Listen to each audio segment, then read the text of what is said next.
Galera, vamos lá para um papo sério agora. Depois do que eu postei aí, que é a despedida do 28, e o outro texto que eu postei logo em seguida, veio muita gente aqui mandar mensagem sem entender realmente o que está acontecendo, mas é justamente isso que o governo e as autoridades querem que aconteça. Que as pessoas não saibam o que esteja acontecendo, e aí eles ficam postando vídeo como se eles estivessem solucionando todo o problema de saúde do estado do Amazonas. Mas não é isso que está acontecendo, tá? Então eu vim hoje aqui para esclarecer algumas coisas que estão acontecendo. Eu, como médica prescritora lá do Hospital 28 de Agosto, que tô lá toda semana, inclusive aos finais de semana, tenho então uma certa propriedade para dizer o que está acontecendo lá dentro. Vamos lá, já tem um tempo que a gente sabe que a saúde do nosso estado, ela vem só ladeira abaixo, né? Desde o final do ano passado, o governo ele já tem um certo atraso com a gente de pagamento, tendo que negociar os 2 últimos meses do ano passado para ser parcelado em 7 vezes ao longo desse ano do nosso salário, tá? E a gente, como sempre, fica de mãos atadas, sendo serviço essencial para a população, a gente manteve nosso posto de trabalho, mesmo tendo um recebimento de salário parcelado.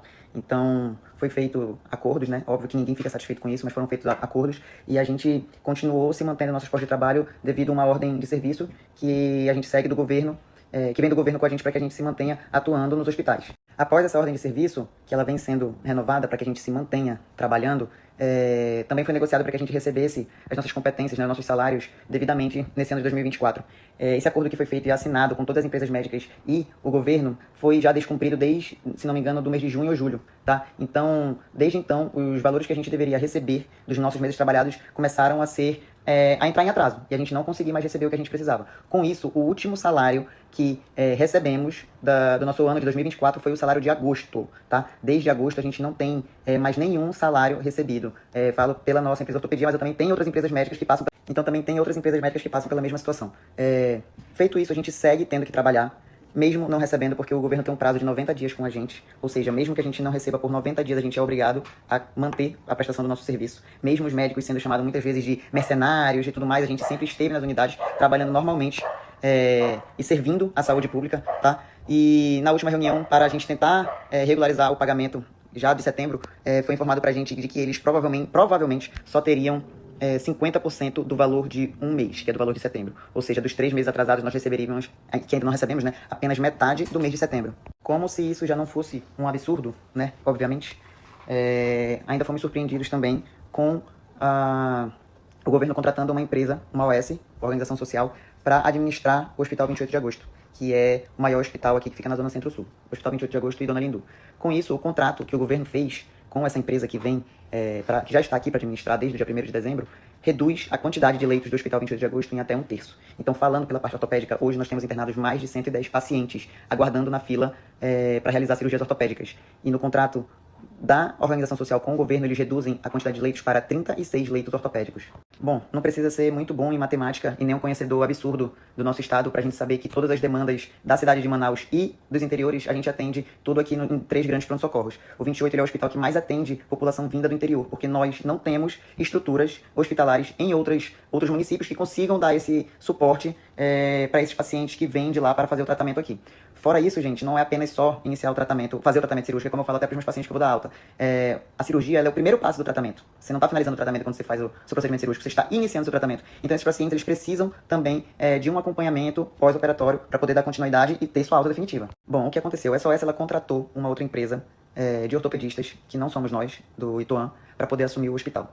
Desde que essa empresa foi contratada, eles têm a meta de esvaziar o hospital. Como eu falei na história anterior, a gente é meio improvável a gente conseguir esvaziar uma unidade que recebe pacientes do estado inteiro. Então, os médicos que chegaram aqui nesse final de semana, na sexta noite, no sábado à noite, deram altas para pacientes que estavam internados aguardando o procedimento cirúrgico sem receita, encaminhamento e nem resumo de alta. E esses pacientes, eles não sabem para onde ir, eles não sabiam o que fazer, a quem procurar. Essas altas foram dadas às 22 horas da noite. Então, a partir desse momento, a gente já viu o caos que as coisas iam começar a tomar de rumo, né? Fica claro, notadamente, de que a preocupação deles não são os pacientes, nem a população.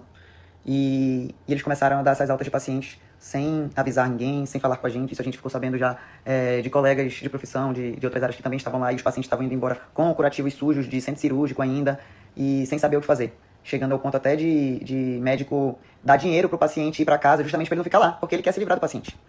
E sem se preocupar com o que vem depois, né? Complicado. A gente, lá no 28, a gente consegue, apesar de muita dificuldade, acompanhar os casos mais graves, porque a gente faz isso por conta própria, pra gente não deixar também os pacientes soltos no sistema falido do governo de saúde, né?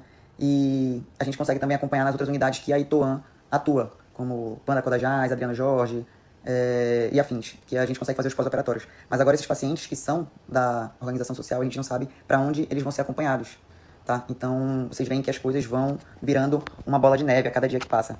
Enfim, e para concluir, essa organização social ela foi paga um valor adiantado de aproximadamente 31 milhões de reais para eles atuarem e administrarem o governo da maneira que eu falei aí, com redução de leitos, com redução de quantitativo de profissionais e tudo mais. Sendo que esse valor que foi repassado do governo para essa organização poderia ter sido repassado para a gente. Ou seja, a gente continua sem receber, as pessoas que estão chegando para trabalhar receberam um adiantado e a valorização dos profissionais que são daqui, da terra, da nossa cidade, é zero, porque a gente continua sem receber desde agosto. Complicada a nossa situação. Por isso que foi o que eu postei, apertem os cintos. Agora, no final de ano, a situação vai ficar muito complicada. Para o 28 de agosto conseguir manter a quantidade de leitos que foi proposta apenas no contrato, que eu digo pela ortopedia, de 36 leitos, e tem nas outras especialidades que também foram reduzidas, o 28 de agosto vai ter que fechar a porta da unidade para não entrar mais pacientes. Então, a gente sabe que só vai restar Platão Araújo e João Lúcio, o que já é extremamente lotado e um caos. Então, o aviso que fica é que tenham cuidado nessas festas de final de ano. O 28 de agosto ele vai desviar o atendimento das pessoas que estão precisando para outras unidades que já estão extremamente lotadas. Gente, isso é um caso muito grave de saúde pública que a gente está vivendo em pleno mês de dezembro, às vésperas das festas de final de ano. Enfim, é só um desabafo e que Deus abençoe a todos nós.